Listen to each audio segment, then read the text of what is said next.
my name is Zoe. I'm the Tipsy Psychic, and today we're going to talk about palmistry. There are a lot of misconceptions about palmistry, and I don't talk about it a lot on my channel, so I'm really excited to discuss them today. Today I'm going to go into 6 main palmistry myths that I've heard, and we're going to debunk them. Myth number 1. Everything on your palm is set in stone and there's nothing you can do about it. The truth is, your palm changes and grows just like you, and a psychic knows that nothing is set in stone and everything can be changed and worked on. So do not think that if you have some line on here and you've heard that it means something really bad, that's it, you're doomed. Because that's not true. You have free will. The future is always changing, always evolving, and so are you, and so is your palm. Number 2,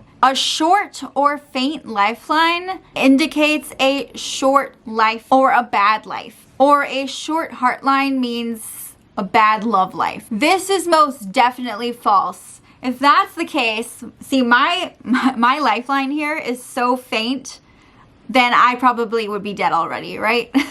The point is that the depth and length of the lines or whatever you see on the palm really doesn't translate. So anyone who tells you that you have a faint lifeline and therefore your life's gonna suck in some way, whether it's gonna be shorter or it's not gonna be as vibrant. There are vitality lines, you know, that indicate more energy, stuff like that, but having a faint lifeline or no lifeline at all doesn't mean you're not alive or doesn't mean you don't have a life. So they do not correlate. They do not mean that in any way. I can assure you that my faint lifeline doesn't mean that I'm not lively or that I won't live a long life or that I don't have a lot of vitality. It also doesn't mean that I won't live my best possible life. Myth number 3.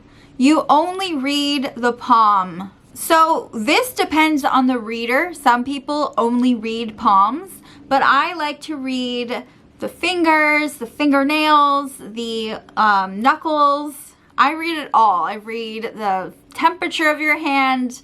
I'll read the shape of your hand. So I don't just read palms, but you know, everyone's a little different in the way they do things. Number 4. Your palm can be used to diagnose health problems. The truth is, in the olden days, there were many who looked at the palm to diagnose your health. There are definitely signs of illness you can look out for, like brittle nails can indicate a thyroid issue or low iron, and lines across the nail can also indicate illness. So there are different ways, especially in your nails, that your health can show up. The color of the palm can also indicate your blood circulation, and your joints can also indicate different things, and also your skin elasticity can also indicate different things. There are definitely symptoms and signs that can show up on your palm, and they can show up anywhere in your body. It can show up in your hair, around your eyes and your face, your skin. Like, that's the way the body works, right? However, unless you are qualified to give medical advice, then I suggest you keep your mouth shut. You really cannot make any assumptions. There are many reasons why different things can show up in your palm, medically and metaphysically.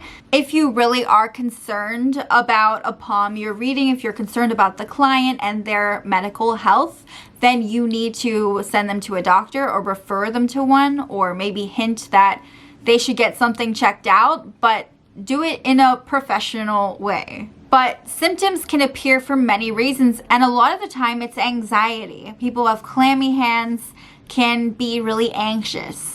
And that's really normal before a reading. You know, if they have tough skin, it can indicate someone who works a lot or who's a musician, depending on where the calluses are, right?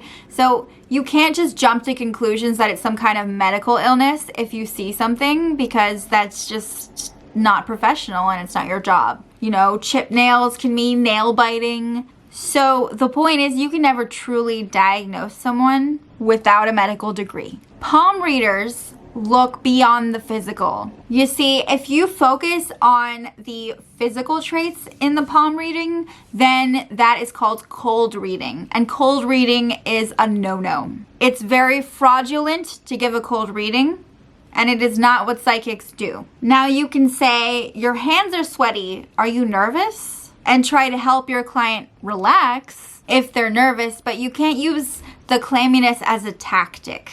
You can't say, you're usually very anxious when trying something new and you will overcome this obstacle. That's very shady. You see what I did there? Psychics are very honest. So they never make things up based on what they notice on the outside. It's like if someone's shivering, you can say, oh, you look really cold. Do you want some hot cocoa and you want me to turn up the heat on my heater? You don't say, oh, you often are forgetful and you're disconnected from the weather. That would be fraudulent. You feel me? Palm readers look beyond the material realm. They see the lines and the shapes from a psychic consciousness. They might tell you about your anxiety, but not because they saw your hands shaking or that you were sweating. They get their information from within. They tap into something very powerful and they use all their senses to provide you with this information. So any type of cold reading is fraudulent. A good palm reader knows that. Number 5, every palm reader is the same. Here's the truth. Every palm reader has their own methods. They have their own way of doing things, and they're all very different. Some are clairvoyant, some do things empathically, they feel things. Some will ask their spirit guides what they see. Some will channel your ancestors. Some might travel to your past life. You might feel more connected to one reader than the next, even if they've both trained the same way. They tend to focus on different things. We are all very different. Some might need to touch your palm, others might want you to hold it up. Number 6, you can read your own palm. Here's the truth. It is very difficult to read your own palm. It's like really hard and it's nearly impossible. You can look at things, you can see the lines, but to give a real full reading of yourself is really tough. So I can never truly read my own palm. Thank you for watching. I hope you subscribe to my channel. Please comment below. Bye!